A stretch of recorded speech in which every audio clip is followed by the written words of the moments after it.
will introduce some information about iPad cantilever universal stand.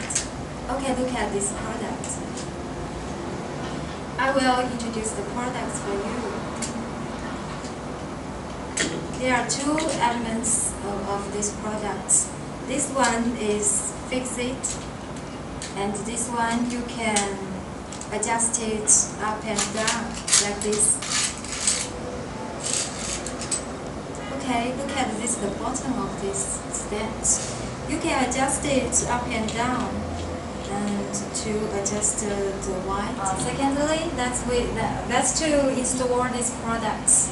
We can install clip it into the desktop edge.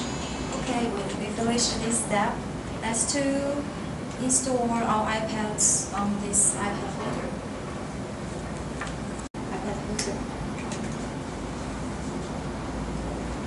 The first step, we need to fix this valve, and then we can adjust this element and clamp the valve.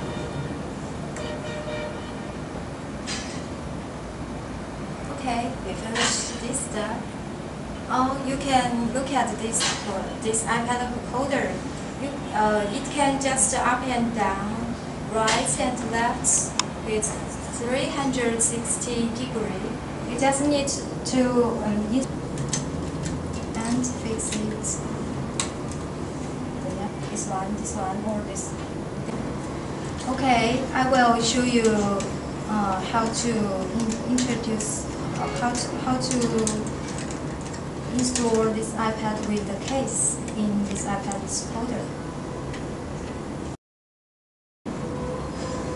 Okay, we finished. I hope this information will help you. Thank you.